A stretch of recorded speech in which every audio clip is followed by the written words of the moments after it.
The story of Queen Elizabeth II in Netflix's The Crown provides plenty of 50s and 60s nostalgia when it returns Friday.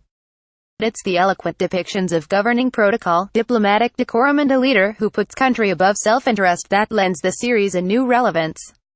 Season 2 of the award-winning royal drama arrives with high expectations as it follows the story of Britain's longest-reigning monarch, Elizabeth Claire Foy, from 1956 to 1963. The 10-episode season does not disappoint, as it advances the narrative of a young queen, grappling with limited political power, immense cultural influence and a fraying marriage, into the second half of the 20th century. Like Britain itself at the time, Season 2 faces a monumental task: how to move onward and upward without the guiding presence of Winston Churchill. In the debut season, the Prime Minister anchored the post-war era and mentored Elizabeth, who took the throne at age 25 upon her father's death. John Lithgow gave one of the best performances of his career as the phenomenal and flawed Churchill, winning an Emmy Award for his efforts, opposite another phenomenal performance by Foy.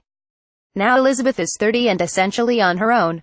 Her husband, Prince Philip, the Duke of Edinburgh, Matt Smith, is floundering with what he sees as his non-essential role as sidekick to the Queen. England's new PM, Anthony Eden Jeremy Northam, is practically paralysed by the legacy of his predecessor. All the monarch has are her royal corgi pups, her private secretary Michael Adine Wilkine and her unbreakable poise.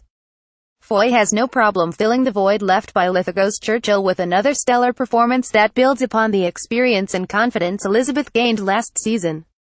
The Queen is still oppressed by royal duty and her life in the public eye, but has reconciled her conditioning to put the crown above all else with her own sense of self.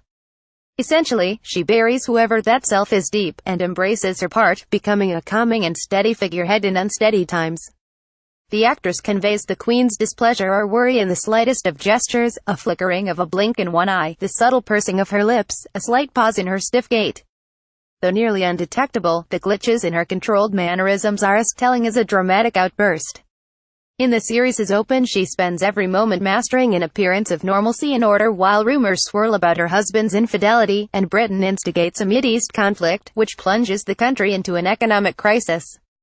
Elizabeth's personal life, Philip's identity crisis, and the geopolitics of the era are seamlessly triangulated here. The Crown, written predominantly by showrunner and playwright Peter Morgan, intertwines key historical events with the personal dramas inside Buckingham Palace.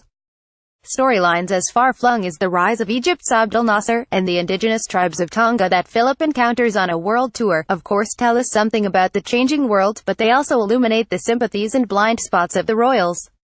They are at once sheltered and knowing. Elizabeth is intrigued by the exotic notion of grocery shopping. Philip co-founded a men's-only lunch club where anything goes. Both are trapped in a marriage that, no matter what, must remain intact for the survival of the monarchy, since scandal and palace intrigue are national pastimes. Lovely old Britishisms are plentiful throughout The Crown. Palace advisors don't give a fig about anyone's reputations but the royals they're in service of, and the strongest term a high-ranking political figure uses to describe Britain's standing after the military's retreat in Sinai is that their reputation is in tatters. Elizabeth does not have as much screen time as she did when the series debuted last year, but her presence is implicit throughout the restless Philip's journeys, as well as the subplots involving her rebellious sister, Margaret Vanessa Kirby.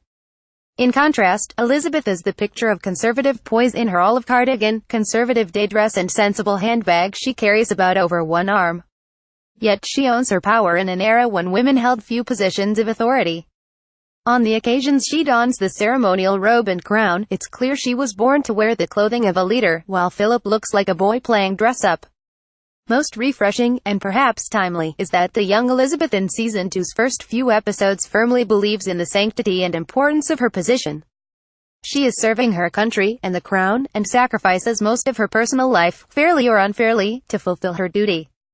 The depiction may have felt a bit too earnest, and maybe even corny a couple years ago, but today it speaks to a void in leadership from all corners of Washington, and a prevailing cynicism that decorum is dead. Caption. The Crown, where Netflix fan anytime, starting Friday. Rating TBMA may be unsuitable for children under the age of 17. Lorraine.Elliott, lawtimes.com. At Lorraine Ely, Elizabeth II Philip, Duke of Edinburgh.